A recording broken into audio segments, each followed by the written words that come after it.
Era uma noite fria de outono quando eu estava voltando para casa após um dia de trabalho. O cansaço se fazia presente e a mente estava vagando em busca de descanso, enquanto meu carro cortava a estrada deserta em uma área remota, distante da cidade. Eu morava em uma região rural, onde a quietude das noites era quebrada apenas pelos sons do vento que balançava as árvores e pelo farfalhar das folhas secas. Cada viagem era um desafio de resistência, já que o trajeto levava mais de 1 hora, e a sensação de solidão parecia me consumir a cada quilômetro que passava. A estrada à minha frente parecia interminável.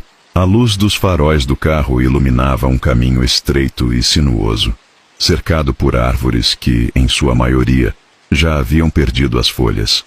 Eu estava a cerca de 30 minutos de casa quando algo estranho aconteceu. Meu celular, que estava repousado sobre o banco do motorista, começou a tocar. O número na tela era desconhecido. Normalmente, eu ignoraria, mas algo naquele momento fez com que eu atendesse. Alô? Minha voz soou um pouco mais rouca do que o normal. Do outro lado, uma voz grave e masculina, de timbre baixo e constante, soou. Você está indo para casa, não é? A voz era calma, mas com um tom inconfundível de algo que estava prestes a acontecer. O coração pulou em meu peito. Eu não sabia o que pensar. Quem seria aquele homem? E como ele sabia para onde eu estava indo? O medo começou a se infiltrar na minha mente, mas eu tentei disfarçar. Quem é você? Perguntei, tentando manter a calma, mas a tensão na minha voz era evidente. Não houve resposta. Apenas um silêncio estranho e pesado. O tipo de silêncio que parece preencher o ambiente, como se o próprio ar estivesse sendo abafado. Respirei fundo e olhei pelo retrovisor, mas tudo o que vi foram os faróis de um carro a uma distância considerável, iluminando a estrada. Não conseguia ver quem estava dirigindo. A voz no telefone voltou a soar, mais suave agora, como se estivesse observando meus movimentos. Não adianta tentar fugir. Você está sendo seguido. Não tente fazer nada imprudente, ou você se arrependerá. O medo se transformou em uma sensação mais profunda de terror. Algo não estava certo. Eu estava em uma estrada vazia, onde não havia mais carros à vista. Só eu e aquele estranho que agora parecia saber de cada movimento meu. A voz continuou de forma quase ameaçadora. Você vai seguir as minhas instruções, senão as consequências serão piores do que você pode imaginar. O medo se misturou com a ansiedade. Olhei para frente, tentando avaliar a situação. Já estávamos em uma área isolada, longe de qualquer sinal de civilização, e eu estava começando a perder a paciência com aquela situação. O que você quer de mim? Perguntei, a voz trêmula, mais pela tensão que tomava conta de mim do que por qualquer outra coisa. A resposta veio rápida. Você já sabe o que eu quero. Agora, apenas obedeça e tudo estará bem. Em pânico, comecei a acelerar o carro. O medo havia me levado a um estado de alerta absoluto.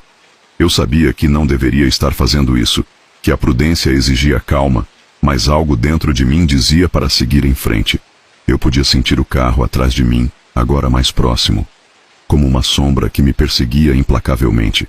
O som dos pneus no asfalto se tornava mais constante e sinistro. A estrada à minha frente estava começando a se estreitar. Olhei para o retrovisor novamente e vi que o carro ainda estava lá, com seus faróis brilhando de forma ameaçadora. Meu coração disparou. Eu sabia que ele estava tentando me forçar a algo, mas o quê? Vire na próxima estrada à direita. A voz no telefone soou, agora com um tom autoritário. Você não tem escolha.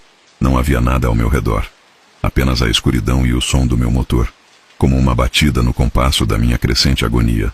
Eu olhei para a estrada à direita, que se desviava para um caminho de terra, cercado por bosques escuros e capim alto. Um mau pressentimento se apoderou de mim. Algo estava errado. A cada curva que eu fazia, o carro atrás de mim parecia me seguir mais de perto. De repente, sem pensar, uma onda de adrenalina tomou conta de mim. Não queria mais estar naquele jogo. Não queria mais seguir as regras daquele homem desconhecido. Então, com um impulso irracional, acelerei o carro. Ele rugiu sob mim, sentindo a pressão do momento. Não havia mais o que perder. O carro atrás de mim começou a acelerar também, tentando se aproximar. A estrada de terra se estendia à minha frente, com suas curvas traiçoeiras e perigosas. Eu não sabia o que estava fazendo, mas sentia que precisava fugir. Em um movimento instintivo, virei rapidamente para uma estrada que surgia à minha esquerda. O carro atrás de mim não conseguiu acompanhar a curva, e no momento seguinte, ouvi o som ensurdecedor do impacto. O veículo deslizou para fora da estrada e bateu contra uma árvore, indo parar no barranco. Não parei. A adrenalina ainda me dominava e eu precisava colocar distância entre mim e aquilo. Dirigi até que encontrei a primeira delegacia que apareceu. Estava ofegante e em choque. Mas eu sabia que tinha que relatar o que havia acontecido.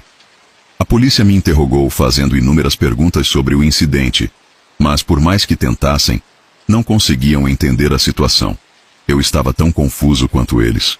Nunca descobri o que aquele homem queria de mim. Nunca soube como ele obteve o meu número ou como me encontrou. Ele parecia saber tudo, disse a polícia, tentando, em vão, dar sentido àquela noite infernal. O caso foi arquivado como uma ocorrência incomum. A investigação não chegou a lugar algum.